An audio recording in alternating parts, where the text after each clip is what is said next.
Dhe le të fillojmë me temën e parë që në fakt është dhe më kryesorja, pikërisht me Perëndin.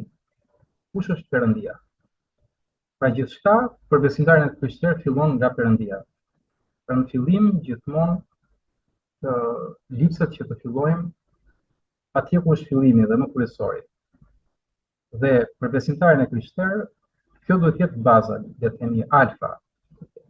Cilit Perëndi ai i beson. Dhe për ne besimtarët e Krishtit protestantë ose ungjillor, më së shumti luan rol të veçantë Shkrimi i Shenjtë. Pra Shkrimi i Shenjtë për ne është autoriteti kryesor nga ku ne mund të njohim Perëndin. Por krahas Shkrimit të Shenjtë është gjithashtu dhe kërkimi personal. Dhe mënyra se si Perëndia dikon jetën tonë me anë të frymës së shenjtë. Në Shkrim na thuhet që Perëndia është frymë, dhe ata që adhurojnë, do të adhurojnë në frymë dhe në të vërtetë. Pra fryma e shenjtë është marrëdhënia që ne na mban me Perëndin, se si ai vepron në zemrat tona, teksa ne e kërkojmë atë, kurse e vërteta është vetë fjala e tij që është shpallur dhe që sot e gjejmë në Biblën e Shenjtë. Dhe nga Bibla, le të fillojmë me vargun e parë që përmendet në Bibël, nga libri i parë i Zanafillës, kapitulli i parë, vargu i parë. Pra ky është gjithë fillimi i Biblës. Dhe na shkruhet: në fillim Perëndia krijoi qiellin dhe tokën. Pra shohim që prej fillimit ishte Perëndia. Dhe ai na thuhet që krijoi qiellin dhe tokën. Pra mbar universin dhe materjen. Por fjala që vlen që ta theksojmë në këtë pjesë të Shkrimit të Shenjtë është pikërisht folja krijoi. Dhe folja krijoi na çon në atributin ekskluziv të Perëndisë, që askush tjetër nuk mund ta ketë. Pra pikërisht faktin që Perëndia është krijues. Pra gjithçka, gjithë krijimi, gjithësia, universi, materja dhe gjithçka që ne njohim dhe nuk njohim, ka ardhur si pasojë e krijimit. Dhe ka një krijues mbrapa, pra një autor të jetës, i cili është Perëndia ynë. Dhe na thuhet në fjalën e tij që ne jemi krijuar sipas shëmbullimit të tij. Kjo nuk na bën edhe Perëndi, por si thua, na bën pjesë të krijimit dhe të ngjashëm me atributet e tij. Që do të thotë edhe ne jemi krijues në natyrë krijuese, por jo të barabartë me Perëndin, sepse ai ka ekskluzivitetin absolut dhe është sovran. Por në Biblën na thuhet qartë që shkruhet që le ta krijojmë njeriun sipas shëmbullimit tonë. Dhe njeriu në fakt është e vetmja qenie krijuese në tokë. Qeniet e tjera ekzistojnë, kanë funksione, dhe në fakt njeriu është krijuar në një ditë me kafshët, na thuhet në Bibël, pra me gjallësat e tjera, kafshët dhe shpendët, por njeriu ka vetdijen dhe ka intelekt krijues. Dhe kjo bën njeriu të veçantë nga çdo gjallësë tjetër, sepse është krijuar sipas shëmbullimit të Perëndisë. Por pse thot Perëndia ta bëjë njeriu sipas shëmbullimit tonë? Dhe në fakt në Bibël na thuhet qartazi, si në Dhjetën e Vjetër që është Bibla hebraike dhe në Dhjetën e Re që është përmbushja dhe formon Biblën që krishterët ndjekin, që Perëndia është trini e shenjtë. Pra kemi të bëjmë me një Perëndi, por që njëkohësisht është edhe tre. Kjo nuk e bën atë tre Perëndi, është një vetëm, por i manifestuar në Atin, në Birin dhe në Frymën e Shenjtë. Pra Perëndia është 1 në 3 ose 3 në 1. Pra trinia e shenjtë. Kemi thënë dhe në video të tjera që për ne është pamundur që ta kemi të qartë edhe të thjeshtë kuptimin e plotë të krijuesit të gjithësisë, krijuesit të universit që është pa fund, pa fillim dhe pa fund. Pra krijuesi që ekziston dhe në të kaluarën, dhe në të tashmen, dhe në të ardhmen. Ndërkohë që ne jemi kaq të kufizuar në hapësirë dhe kohë, ai është përtej nocioneve të hapësirës dhe kohës. Kështu dhe njeriu e ka të pamundur që ta kuptojë me mendjen e tij të kufizuar të hynit të pa kufizuar, por fjala e tij që është zbulesa e tij e shkruar nga fryma e shenjtë përmes profetëve, apostujve dhe me gjërë, pra Perëndia ka frymëzuar njerëzit që të shkruajnë të vërtetën, na thuhet që ai është 3 në 1. Nëse mund ta ilustrojmë me mendjen tonë të kufizuar, mund të mendojmë për shembull trekëndëshin. Ne I themi trekëndësh, pra në vetën njëjës, një trekëndësh, por vetë emri I tij na tregon që nuk kemi të bëjmë me një, por kemi të bëjmë me 3 kënde, 3 këndësh, që formojnë një trekëndësh. Pra trekëndshi, nëse shohim shkencën e gjeometrisë, është edhe 3, edhe 1, edhe 1, edhe 3. Dhe po të ulëmtojmë më thellë, çdo gjë e krijuar në natyrë ka këtë përbërje shumësi në njëjës. Për shembull, nëse marrim ujin, ne e martojmë në vetën njëjës, pa ai është H2O. Pra është 3 përbërës që përbëjnë 1. Këto janë thjesht shembuj për të përpjekur për të kuptuar sa më shumë rreth misterit Perëndis, por mos harrojmë që nëse nuk do kishte mister në manifestimin e Perëndis, atëherë ai nuk do ishte Perëndi. Por këtu qëndron dallimi midis besimtarëve dhe jo besimtarëve, sepse ata besojnë fjalën e Perëndis si të vërtetën absolute të frymëzuar nga fryma e shenjtë, ndërkohë që jo besimtarët deri më sot debatojnë këto nocione dhe I kanë të pakuptueshme dhe abstrakte. Po të shkojmë më tej tek libri I Eksodit, kapitulli 36, kapitulli 34, vargjet 6 dhe 7 na thuhet: Zoti, Perëndia I përjetshëm, mëshirëplot dhe I dëmshur, I ngadalshëm në zemërim, I pasur në mirësi dhe në besnikëri.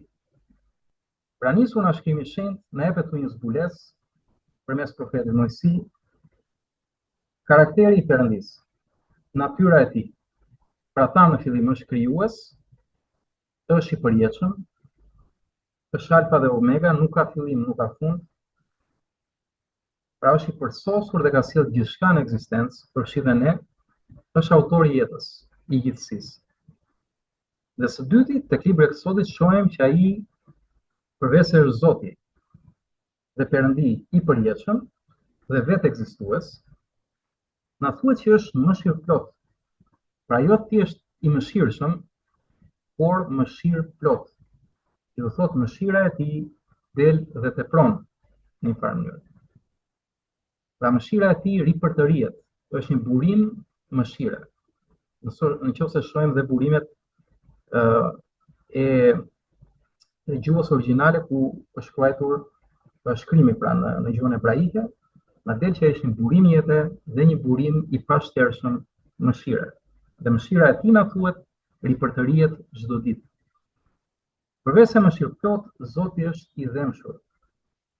Pra Zoti ka dëmshuri për krijimin e tij. Pra Zotit I vjen keq. Dhe kur sheh këtë botë të infektuar në fakt në ky po I quajmë virus I mëkatit, të ardhur që prej fillimit prej angjëllit të rënë, quajtur Lucifer, pra mbajtësi I dritës, por që më vonë u bë Satan, që në gjuhën hebraike do të thotë kundërshtari, dhe e infekton njeriu me mëkatin e pabesisë, pra që mos I besoj Perëndis dhe mos I bindet fjalës Perëndis si fjalë perëndie, por të vërë në pikpyetje fjalën e Perëndis si një fjalë që nuk ka autoritet dhe nuk është prej Perëndis. Dhe po do vëmë re, në mas të gjërë, kjo botë dominohet nga kjo mundësi që njerëzit jetojnë pa fjalën e Perëndis dhe nuk interesohen ta njohin Perëndin. Ndonjëherë ata mjaftohen, thonë ka një Zot atje lart dhe kaq, ndonjëherë mund thonë ai më do dhe kaq, por nuk shkojnë më tej që të kuptojnë se realisht jetojmë në një botë të infektuar nga mëkati, pra të sëmundë, ku smundja, simptoma më e madhe kësaj smundje është që njerëzit nuk interesohen për krijuesin e tyre. Dhe nuk interesohen të japin përgjigje pyetjeve më eksistenciale të jetës. Për shembull, kush jemi, pse jetojmë dhe çfarë qëllimi ka kjo jetë? Nëse çdo njeri do ngrinte këto pyetje, përfundimi do ishte që ka një krijues dhe ai të do, dhe ka një plan për ty. Dhe për të kuptuar këtë dashuri dhe këtë plan, nuk mundemi ta bëjmë dot pa besuar që Perëndia është i dhëmshëm. Dhe do shohim më tej çfarë plani ka ai për zgjidhjen e këtyre problemeve që ne folëm. Gjithashtu në fjalën e shenjtë e librit Eksodit na jepet që Perëndia pra ka një tjetër atribut që është i ngadalshëm në zemërim. Që thotë Perëndia zemërohet, pra kur themi zemërim nuk duhet ta ngatrojmë me zemërimin njerëzor, por ai është një Perëndi i drejtë. Është i shenjtë dhe gjithçka ai e vën në rregull, në drejtsinë e tij hyjnore. Dhe ai nuk lë asnjë padrejtësi pa u ndëshkuar dhe pa u ndrequr. Por ama na thuhet që është i ngadalshëm në zemërimin e tij. Ai gjithmonë jep kohë dhe jep shans, jep mundësi çdo njeriu që ta kërkojë atë. Ta kërkojë dhe të pendohet dhe të kthehet tek ai. Prandaj ai është i ngadalshëm nga mëshira dhe mshuria që ka. Dhe më tej gjithashtu na thuhet që Perëndia është i pasur në mirësi. Pra kujdes, jo thjesht i mirë, dhe në fakt shkrimet të tjera në Bibël na thonë që Zoti është i mirë dhe mirësia e tij zgjat përjet. Sepse vetë Perëndia është edhe i përjetshëm. Por këtu na thuhet që është i pasur në mirësi. Që në mënyrë të ngjashme me fjalën mëshirëplot, edhe këtu mund të kuptojmë që mirësia e tij del dhe tepron. Dhe Perëndia është gjithashtu dhënës. Perëndia kërkon që ta mbushë zemrën e njeriu me mirësi. Por njeriu që ta në mëkatin e tij, në pabesi, në mosbesim, zgjedh të jetojë pavarur nga krijuesi i tij, dhe të jetojë një vetë ku ai një jetë në fami ku ai vetë vendos çfarë është e mirë dhe çfarë është e keqe për të. Sikurse mësoi angjulli i rënë, pra Satani që thanë djalli, Adamin dhe Evën. Ai mësoi që të mos i bindeshin urdhërimit të Perëndisë dhe të hanin nga fruti ndaluar në kopshtin e Edenit, sepse atë ditë që do hani tha, ju do bëheni si Zoti dhe do njihni të mirën dhe të keqen. Dhe njeriu e shkeli këtë urdhërim, hëngri nga fruti ndaluar dhe korri pasojat e kësaj mosbindje, mëkatit. Dhe vendosi vetë çfarë ishte e mirë dhe çfarë ishte e keqe dhe filloi të jetonte jetën pa Perëndin. Dhe këtu fillon themelimi i historisë së qytetërimit njerëzor. Ku njerëzit që nga koha e Adamit dhe Evës deri më sot vazhdojnë e krijojnë vetë historinë e tyre. Disa që janë fitimtar madje shkruajnë vetë historinë e tyre, si të duan ata. Ose si të mendojnë ata që është mirë dhe si të mendojnë ata që është keq.